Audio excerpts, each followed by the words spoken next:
going on, MMA fans? I'm back to do my UFC 116 Lesnar versus Carwin predictions taking place this Saturday, July 3rd from the MGM Grand in Las Vegas. I'm going to work my way from the bottom of the main card all the way to the top like I normally do. First fight of the night, George Sotiropoulos taking on Kurt Pellegrino. Both guys BJJ black belts. Sotiropoulos looked really impressive against Stevenson, showed some improved kickboxing. Has looked really good in his last couple fights against Dent, Roop, and Stevenson, trying to stake a case for the upper echelon of 155. Kurt Pellegrino, good boxing, good wrestling. BJJ black belt, is like I said. This is an interesting fight. I think what's going to happen is that Sotiropoulos is going to try to look to have some exchanges on the feet. He has the reach and the height advantage, but I think Pellegrino is going to come in with a game plan of some good 1-2 combinations, looking for the takedown. I think he'll be able to do that, get some dominant positions, stay out of submission attempts, and go on to a unanimous decision. So that's actually going to be my pick, Kurt Pellegrino via a unanimous decision. All right, on to the next fight, Krzysztof Szyszynski taking on Stephan Bonnar. Krzysztof Szyszynski, decent hands, good wrestler, good grappler. Taking on Stephan Bonnar. Bonnar, a Taekwondo black belt, BJJ purple belt. Has looked impressive off and on throughout his career. He's kind of hit or miss as of late. He's either on or he's not. Unfortunately, I think this is a bad stylistic matchup for Bonnar. He's had issues with his takedown defense recently. Szyszynski is a good wrestler.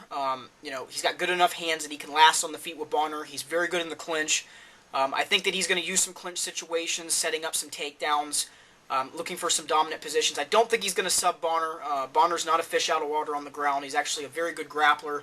I think Szyszynski goes on to win a unanimous decision in this one, so that's going to be my pick. All right, next fight. This should be a very entertaining fight. Chris Lytle versus Matt Brown. Lytle, very good boxer. BJJ black belt, good grappler on the ground. Decent cardio. Taking on Matt Brown, who is a brown belt in judo, blue belt in BJJ. Good hands, good leg kicks and body kicks. Likes to push the pace. This should be an interesting fight. I think it's going to be back and forth, and really, I think it's going to be all over the place. I think we're going to see this fight in the clinch. These guys exchanging in the pocket, different scrambles on the ground for guys trying to jockey for the position. From sweeps to maybe trying to go for a submission attempt. I think this one's going to go to a decision. I think it's going to be really close. I'm going to have to say I'm going to give it to Lytle via a split. I think it's going to be a very close fight. Entertaining, and possibly fight of the night. So make sure that you check this one out and watch it as it happens. All right, on to the co-main event, Yoshihiro Akiyama taking on Chris Leben. Akiyama was supposed to fight Vanderlei. Vanderlei had to pull out, so now we are treated to this matchup. Akiyama, judo black belt, good hands. He's a good striker in his own right. Is very good in the clinch. Is a very good grappler. This is going to be a very interesting fight. Chris Leben, good striker, good chin, decent grappler on the ground. He's not a fish out of water there.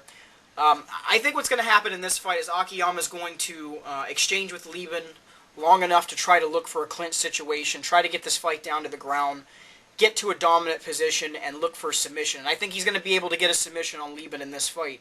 I'm going to say this happens late second. Or actually, I'm going to say early second to mid-second for Akiyama.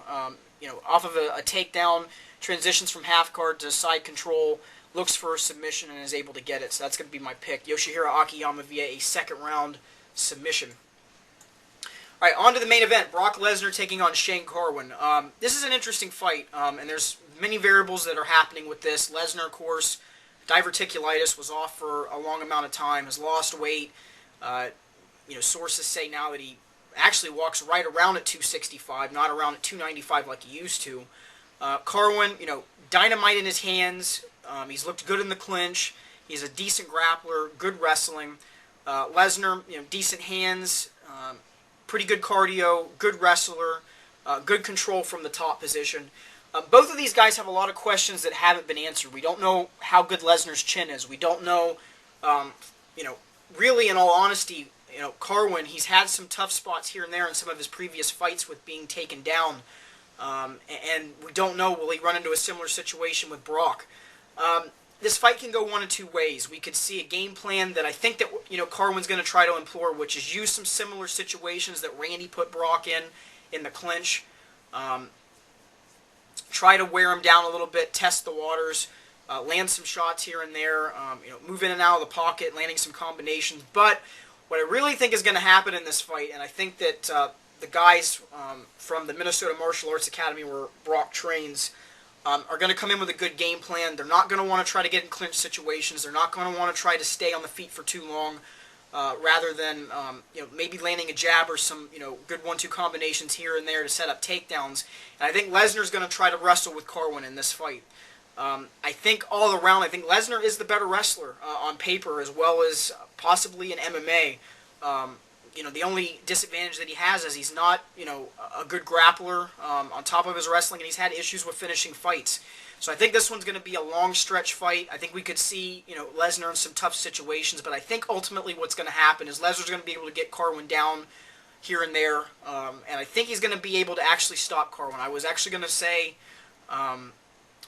earlier today, I was thinking about this fight. I was thinking a decision, but I think Lesnar will be able to stop Carwin. I'm going to say in the 4th round.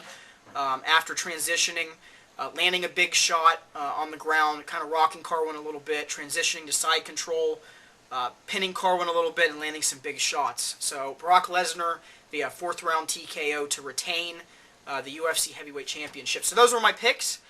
Leave some comments, constructive, negative, positive. I'll be back the night of or the night after to do my review. And on that note, you guys, take it easy.